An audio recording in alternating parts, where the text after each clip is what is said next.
ప్రముఖ గాయని dubbing artist Chinmayi గురించి అందరికీ తెలిసిందే. ఆమె స్వరం అభిమానులకు వరం. ఎన్నో అద్భుతమైన పాటలకు తన గాత్రాన్ని అందించి మంచి పాపులారిటీని సొంతం చేసుకుంది చిన్మయి. కానీ ఇటీవల కాలంలో తరచూ ఏదో ఒక వివాదంతో వార్తల్లో నిలుస్తూ సోషల్ మీడియాలో ట్రెండ్ అవుతోంది.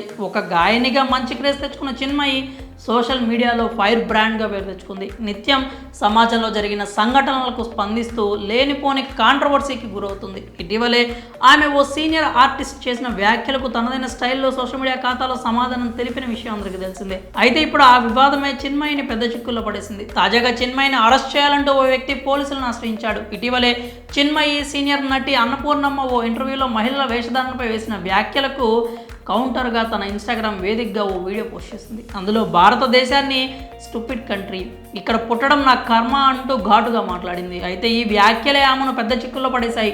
తాజాగా చిన్మయి మాటలను హెచ్సియు విద్యార్థి కుమారస్వామి ఖండిస్తూ ఆమెపై గచ్చిబౌలి పోలీస్ స్టేషన్లో ఫిర్యాదు చేశారు. అంతేకాకుండా చిన్మయి అన్నపూర్ణమ్మకు ఏమైనా చెప్పాలనుకుంటే ఆమె గురించి చెప్పాలి, కానీ ఇలా భారతదేశాన్ని తక్కువ చేసి మాట్లాడటం సరికాదు అన్నారు. అలాగే భారతదేశంలో ఉంటూ ఇక్కడ సౌకర్యాలు అనుభవిస్తూ ఈ దేశపు గాలిని పీల్చి ఇక్కడ పుట్టడమే నా కర్మ అనడం ఇది ఒక చెత్త దేశమని వ్యాఖ్యానించడం దారుణం అన్నారు. అందుకే ఓ బాధ్యత గల పౌరుడిగా నా భారతదేశం పట్ల అగౌరవమైన అనుచిత వ్యాఖ్యలు చేసినందుకు గాను చిన్మయిపై పోలీసులకు ఫిర్యాదు చేశానని, ఆమెపై తగిన చర్యలు తీసుకోవాలి అంటూ కుమారస్వామి పోలీసులను కోరుతున్నారు. అయితే అన్నపూర్ణమ్మ ఇంటర్వ్యూలో మాట్లాడుతూ అర్ధరాత్రి స్వతంత్రం అనగానే ఆ రోజుల్లో ఆడవాళ్ళు బయటకు వచ్చేవాళ్ళ, ఆడదానికి ఎందుకు స్వాతంత్రం కావాలి, రాత్రి 12 గంటల తర్వాత ఏం పని, అలాగే ఇప్పుడు ఎక్స్పోజింగ్ కూడా ఎక్కువైపోయింది, ఎవరు మనల్ని ఏమీ అనొద్దు అనుకున్నా అందరూ మనల్ని ఏదో ఒకటి అనేట్లుగానే రెడీ అవుతున్నాం అన్నారు.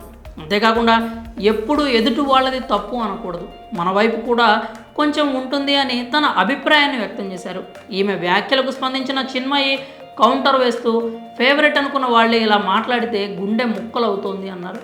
ఆమె చెబుతున్న రూల్స్ ప్రకారం ఆడవాళ్ళు చీకటి పడితే బయట తిరగకూడదు, మెడికల్ ఎమర్జెన్సీ ఉన్నా కూడా రాత్రి వేళల్లో ఇంట్లో నుంచి బయటకు రాకూడదు అనడం సరికాదు అన్నారు. నర్సులు డాక్టర్లుగా పనిచేయకూడదు, ఇలాంటి వారు మాటలు వింటుంటే ఇండియా లాంటి స్టూపిడ్ కంట్రీలో ఆడపిల్లగా ఎందుకు పుట్టామా అనిపిస్తుందంటూ ఘాటుగా స్పందించింది. ఇప్పుడు ఈ వ్యాఖ్యలే చిన్మయిని చిక్కుల్లో నెట్టినట్టయింది. మరి చిన్మయి చేసిన వ్యాఖ్యలకు గాను ఆ విద్యార్థి పోలీసులకు ఫిర్యాదు చేసిన ఘటనపై మీ అభిప్రాయాన్ని కామెంట్స్ రూపంలో తెలియజేయండి.